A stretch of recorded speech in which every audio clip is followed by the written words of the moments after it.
नमस्ते सदावत्सले मातृभूमि। हम लोग चर्चा करने जा रहे हैं।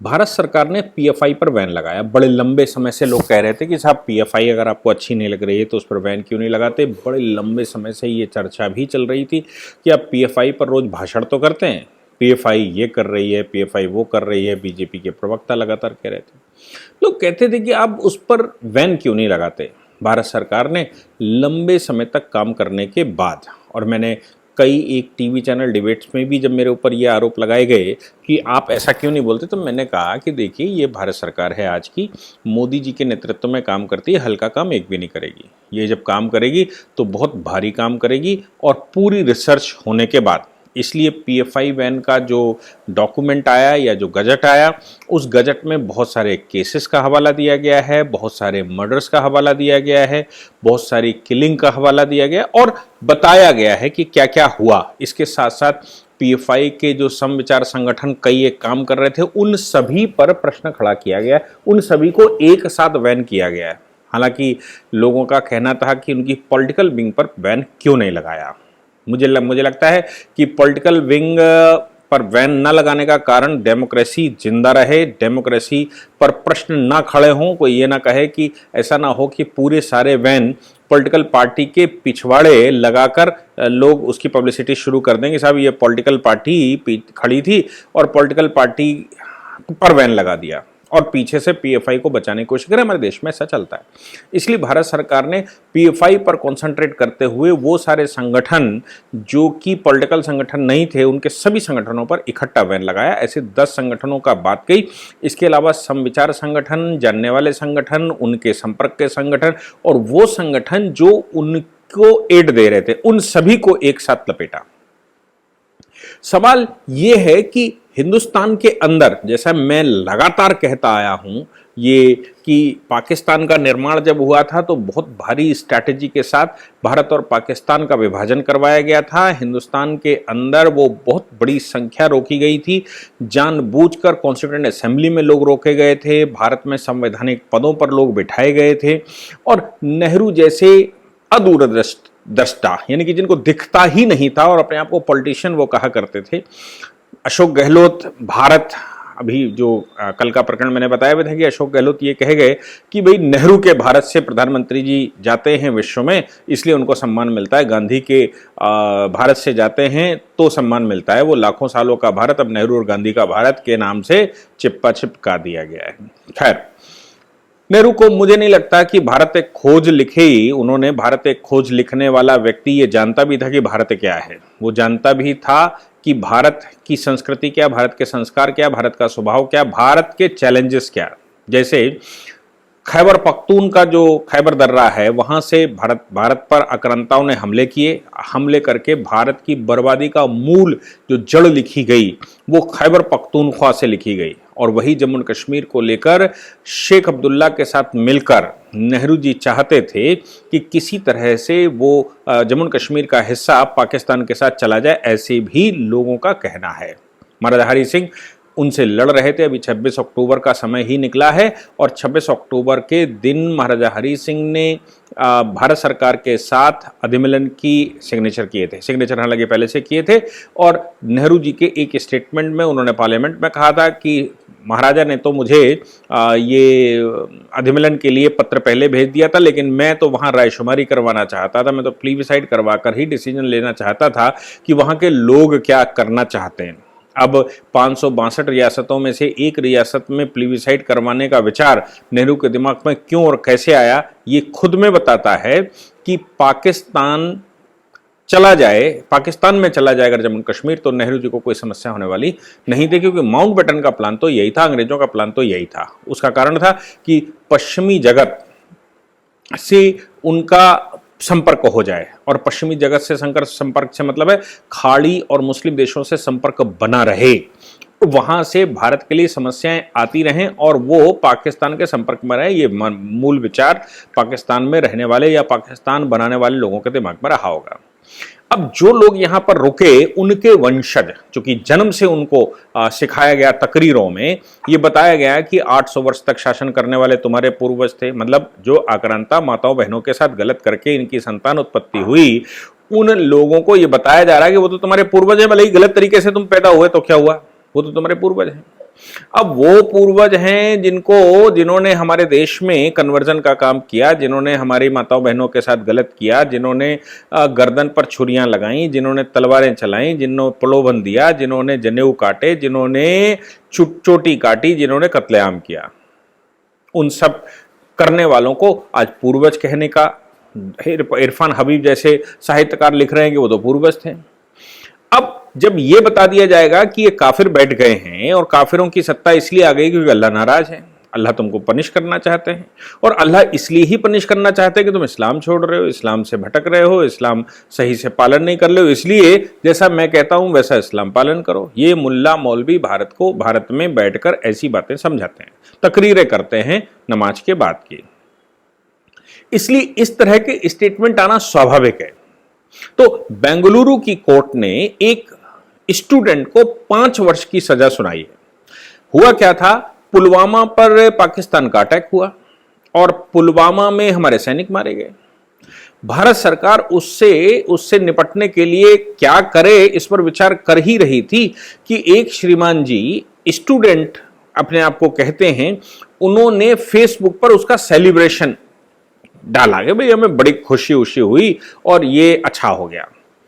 फैज राशिद, अब आप सोच लीजिए कि हमारे सैनिकों की हत्याएं हुई हों और कोई व्यक्ति वो हत्या को सेलिब्रेट करता हो भारत में बैठकर, तो वो भारत भूमि को कैसे अपनी मातृभूमि मानता है, भारत भूमि को अपनी भूमि कैसे मानता है, क्या उसके मस्तिष्क में चलता है, ये तो जग जाहिर है। अब उस पर एक एफआईआर हुई, इन्वेस्टिगेशन शुरू हुआ। इन्वेस्टिगेशन के बाद पाया गया कि श्रीमान जी उस पर सेलिब्रेट कर रहे थे, उसकी रिपोर्ट लग गई। मुकदमा चलते चलते 2009-19 का किस्सा है, मुकदमा चलते चलते नीचे की कोर्ट ने, जिस कोर्ट में मुकदमा चल रहा था, उसने ये पाया कि ये श्रीमान जी सेलिब्रेशन कर रहे थे, तो फिर माननीय न्यायालय ने, लोअर कोर्ट ने इनको 5 वर्ष की सजा धारा 124A, धारा 153A इंडियन पिनल कोड के तहत और यूएपीए की धारा 13 के तहत इनको सजा दे दी। चलो भाई, अच्छा हो गया कि भारत में इस तरह का सेलिब्रेशन करने वाले लोगों को सजाएं देना हमारे न्यायालय ने शुरू कर दिया। दूसरा प्रकरण यह आया कि ये ओवैसी जैसे लोग हैं, ये लगातार कहते हैं कि बाबरी शहीद हो गई, ये लगातार स्टेटमेंट देते हैं कि भाई आप उस पर मंदिर बना लो, बाबरी थी, बाबरी है, बाबरी रहेगी, ऐसा स्टेटमेंट देते रहते हैं असदुद्दीन ओवैसी इस तरह के स्टेटमेंट देकर भारत को गुमराह करते हैं। अब इनका पालन करने वाले लोग पीएफआई और कैंपस फ्रंट ऑफ इंडिया, वो जो स्टूडेंट जिसकी मैं सजा की बात कर रहा हूं वो दूसरी अदालत का मामला है, वो भी कैंपस फ्रंट ऑफ इंडिया का, यानी कि पीएफआई के एक संगठन कैंपस फ्रंट का सदस्य था, उसने सेलिब्रेशन किया। तो आप सोचिए पीएफआई क्या करना चाहता होगा, कैंपस फ्रंट क्या करना चाहता होगा, या उनके संगठन क्या करना चाहते होंगे, देश को कैसे दहलाना चाहते हैं। तो उनको सजा भी मिली और भारत सरकार ने पीएफआई पर बैन लगाया। वो चरितार्थ होता है कि पीएफआई पे बैन ठीक था, भले ही अब लोग चैलेंज उलेंज करेंगे, ये वो सब चल ही रहा है। लेकिन ये जो मामला कर्नाटका हाईकोर्ट में आया, कर्नाटका हाईकोर्ट में मामला आया 2019 में, जिस समय बाबरी का केस, बाबरी ढांचे, अयोध्या बाबरी ढांचे का केस, और अभी सुप्रीम कोर्ट की बड़ी बेंच ने डिसाइड कर दिया और ये निर्णय दे दिया कि वहां पर भगवान श्री राम का जन्मस्थल है, इसलिए वो जमीन भगवान श्री राम लला के नाम जानी चाहिए। निर्णय हो गया और निर्णय पर किसी ने कुछ कहा भी नहीं कि भाई ठीक है, निर्णय हो गया जैसा, और सारी पार्टियां ये शुरू से कहती आई थी कि जो निर्णय न्यायालय देगा हम मानेंगे। लेकिन ओवैसी ने बयान देने शुरू कर दिए, पीएफआई ने उस पर प्रोटेस्ट करना शुरू कर दिया। अब पीएफआई ने जब प्रोटेस्ट करना शुरू कर दिया और उनके कैंपस फ्रंट ने प्रोटेस्ट करना शुरू कर दिया कि भैया बाबरी शहीद हो गई और बाबरी शहीद होने पर ये बला बला बला बला बला, ऑनरेबल हाई कोर्ट में ये मामला आया सेक्शन 153 कैपिटल ए का, यानी कि इंडियन पिनल कोड के 153A, जिसमें कि एनिमिटी पैदा करना, समुदायों के बीच में नफरत फैलाना। इसके अतिरिक्त Karnataka open space disfigurement act 1951 और 1981, इंडियन पिनल कोड की धारा 149, Karnataka open space disfigurement act की धारा 3 इनके तहत मुकदमा चला। सीएफआई, पीएफआई या उनके कई एक संगठन जो चलते हैं कि भाई इन्होंने बाबरी ढांचे के डिसीजन, यानी कि अयोध्या में श्री राम मंदिर बनेगा, अयोध्या के सुप्रीम कोर्ट के डिसीजन के खिलाफ प्रोटेस्ट किया और प्रदर्शन किया, नहीं सेटिस्फाइड है। इस प्रदर्शन में कर्नाटक सरकार ने मुकदमा चलाया। हाई कोर्ट ने डिसाइड किया कि ये जो जजमेंट था, इस जजमेंट के खिलाफ प्रोटेस्ट करना सेक्शन 153 कैपिटल ए को अट्रैक्ट करता है और ये नफरत, देश में नफरत फैलाने की कार्रवाई है। यानी कि आप पीएफआई, सीएफआई, जो भी उनके संगठन हैं, ये संगठन सारे मिलकर देश में नफरत फैलाने की कोशिश कर रहे हैं सुप्रीम कोर्ट के जजमेंट को न मानकर। अब दो बातें हो सकती थी, एक तो ये कंटेम्प्ट ऑफ कोर्ट है, मुझे लगता है कि ये मामला तो कंटेम्प्ट ऑफ कोर्ट में जाना चाहिए था, लेकिन 153A में चला गया, हाई कोर्ट ने उसको डिसाइड किया। सवाल ये पैदा होता है कि असदुद्दीन ओवैसी लगातार इस तरह के बयान देते आए हैं, उनके साथी, उनकी पार्टी के लोग इस तरह के बयान दे रहे हैं, उनके खिलाफ 153A की कार्रवाई कब और कैसे होगी? हाई कोर्ट ने डिसाइड तो कर दिया, सजाएं भी दे दी, पीएफआई पर बैन चरितार्थ होता दिखाई दे रहा है कि भारत सरकार ने सही डिसीजन लिया, क्योंकि कोर्ट लगातार अब इस बात को वेरीफाई कर रहा है कि उनकी इलीगल एक्टिविटीज थी, देश के खिलाफ एक्टिविटीज थी। लेकिन सवाल वहीं का वहीं है कि असदुद्दीन ओवैसी जिसने ये भड़काया, वो मस्जिदें जिसमें इमामों ने भड़काया, वो मस्जिदें जिसमें मौला मौलवियों ने भड़काया, उनके खिलाफ कार्रवाई कौन करेगा? ये तो सामने आ गया कि ये लोग प्रोटेस्ट कर रहे थे। ये प्रोटेस्ट करने वाले लोग तो मोडस ऑपरेंडी थे, यानी कि ये तो उनके द्वारा भड़काए गए, उन्होंने भड़काया और ये रोड पर उतारे, इनके खिलाफ आपने कार्रवाई कर दी।